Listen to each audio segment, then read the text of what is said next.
Good morning, everybody. Happy Sunday to my lovely people in all over the world.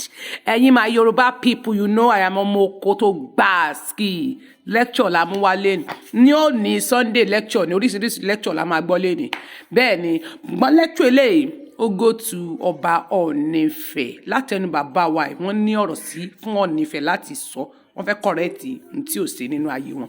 Torí pé lẹ́nu ọjọ́ mẹ́ta mo rí pé wọ́n ní Ọba Ọọ̀ni Ifẹ̀ ó rí dínkù àwọn oníṣẹ̀ṣe nǹkan bẹ́ẹ̀ á dẹ̀ rí pé Ilé Ifẹ̀ ni ìṣẹ̀ṣe ń gbé tó lójoojúmọ́ ní Ọọ̀ni Ifẹ̀ náà fi ń rúbọ náà fi ń ṣèrúbọ lójoojúmọ́ ìgbà tán máa kó funfun tán máa ṣe gbogbo ẹ̀ ṣé ká sọ pé gbogbo tí wọ́n ń ṣe sáká sọ pé ìṣe show off àbí camouflage anyway àkúmọ̀ pé gbogbo òrìṣà ilẹ̀ Yorùbá ó ti wà ní Brazil wọ́n ti tà tán àwọn máa kó ti létà anyway yín ò tiẹ̀ ká wá ṣùgbọ́n bàbá yìí wọ́n nímọ̀ràn fún Ọọ̀ni Ifẹ̀ láti sọ so ẹnu wọn náà lẹ́ẹ̀tì gbọ́ pọ̀n tí wọ́n mú wá fún yín á dára fún wa ẹ ṣé o ẹ̀yin tẹ́ ń bá wa like tó wa tẹ́ ń bá wa love aburú ẹ yóò ní ṣe yín ẹ̀yin tẹ́ nífẹ̀ẹ́ wa dénú tẹ́ ń fẹ́ gbogbo ohun tá a bá ti mú jáde lórí ìkànnì yìí tínú yín dùn sí wa ìbànújẹ́ ò ní gbẹ̀yìn ayé tí yín àtẹ̀mí níwọ̀n nínú ọ̀sẹ̀ ìbá ṣe bẹ̀rẹ̀ ọ̀sẹ̀ tuntun ìbànújẹ́ ẹkún òṣè àgbàná ọ̀fọ̀ kò ní wọlé tó èmi àti yín bẹ́ẹ̀ ni tó dẹ́kun tá a máa fi lò gbésí ayé wa nílùú nínú ìnira àti ìjàmbá àtòṣe ọ̀fà yóò ní bá wa síta ìbùn ò ní bá wa ẹ ṣé gan bẹ́ẹ̀ ṣe ń bá mi love like share thank you. kábíyèsí ọba wa Ọ̀jájá òòṣà òòṣà òòṣà ni ò jẹ́ yájú sí yín o mo kàn fẹ́ gbà yín nímọ̀ràn ni ẹ foríjì mí. I saw a video tape that was released very recently where you are trying to mediate between warring religious factors. And I appreciate what you are trying to do to bring peace. But it is unfortunate that in your effort to bring peace, you trashed our religion. You trashed our custom. You trash our ways. Everything that makes our identity as Yoruba people, you trashed it.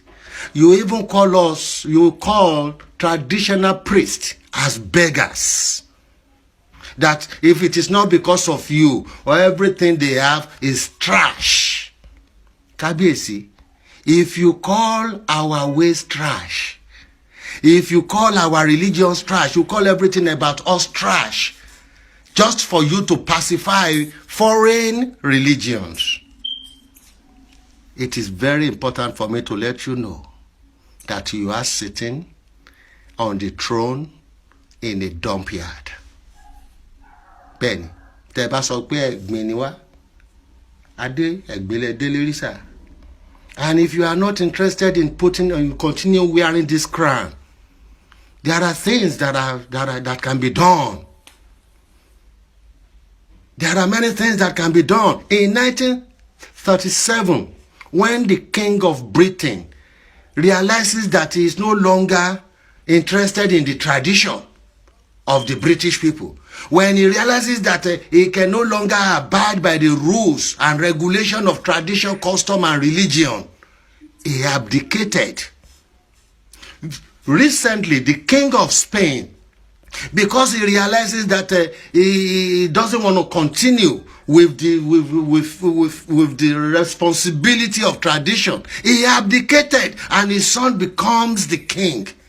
Kábíyèsí, instead of you to be trashing our religion, instead of you to be trashing our ways, instead of you to be trashing our tradition, instead of you to be trashing our custom, my advice for you is to abdicate.